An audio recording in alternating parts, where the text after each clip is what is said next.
how do you make a choice?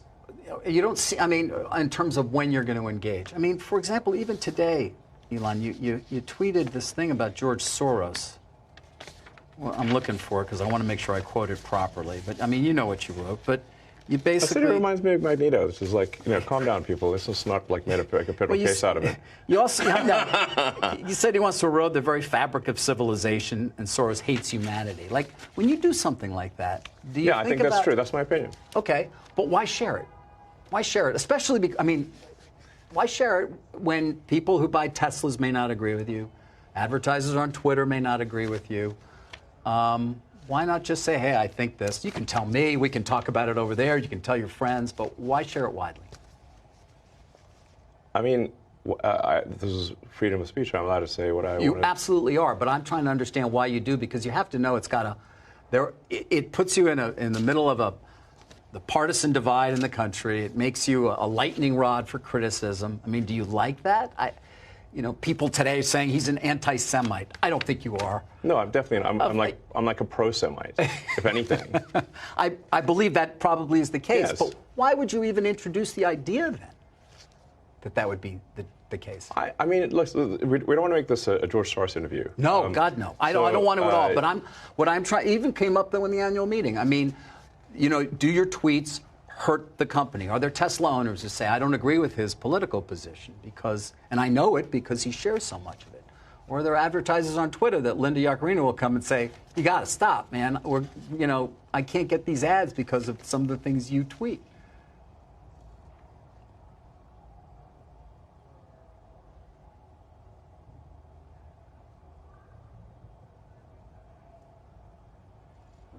I'm reminded of the scene in The Princess Bride. Great movie. Great movie. Where he confronts the person who killed his father. And he says,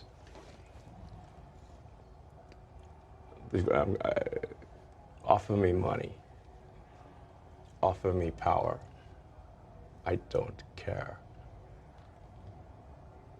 So you just don't care. You want to share what you have to say. I'll say what I want to say, and if the consequence of that is losing money, so be it. Elon Musk is suing the woke ADL, the notoriously far-left Anti-Defamation League, and he's suing them, ironically, for defamation. Musk took to Twitter and wrote, quote, to clear our platform's name on the matter of anti-Semitism, it looks like we have no choice but to file a defamation lawsuit against the Anti-Defamation League. Oh, the irony. Dilbert creator Scott Adams agrees, saying, quote, the ADL is an existential threat to America. Now, this would not be the first time the ADL was successfully sued, ironically, for defamation. Back in 2000, a Colorado court fined the ADL over $10 million after a jury found the ADL guilty of making several defaming statements about a couple who were in a dispute with their Jewish neighbor.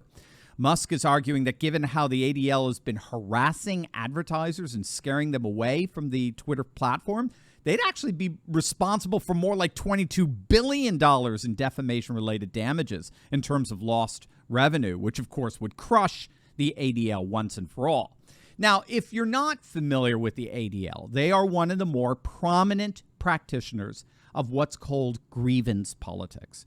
Grievance politics uses the threat of defaming someone as racist and bigoted and phobic to shake them down, to accumulate for yourself significant power and influence to censor and silence.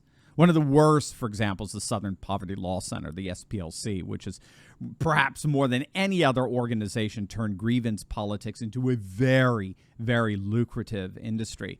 The SPLC is a bona fide racket that makes tens of millions of dollars a year smearing conservative organizations and causes. So this is why grievance politics, by definition, can never, ever be appeased, precisely because such appeasement would go against the business model that enriches these activist elites. This is what we call limousine liberals or champagne socialists running around crying, say racism, sexism. All of it ultimately is just to accumulate a massive amount of finances reallocated into their own bank accounts. But the amazing news here is that Elon Musk is about to expose the ADL like never before. You're going to absolutely love this. But first, gang, you need to click on that link below and learn how to stick it to the establishment by using their own corruption against them. And you know exactly what I'm talking about. Companies like BlackRock, they've been bribing corrupt politicians like Nancy Pelosi with insider trading secrets for decades now. They know a whole host of trading secrets that gives them an unfair advantage when picking stocks. But did you know that thanks to a little-known SEC database, guess what? We can have access to those very secrets as well. We get to see what stocks these corporate CEOs are buying up in real time and then piggyback on their trades to gain the same advantage for ourselves that Pelosi and the crooks in D.C. have. My friend Ross Grievance has been tracking insider trading for years, and his recommendations have led to investment returns of over 200%. Some have hit as high as nearly 1,500%. And gang, now it's your turn. Click on that link below right now and learn how you, too, can learn to trade like Pelosi. Click on that link and learn how to gain an insider advantage for yourself today. Elon has announced that he's going to release all the data relating to the ADL that is actively and intentionally pushed for the censoring and silencing of accounts that the woke activists at the ADL don't like.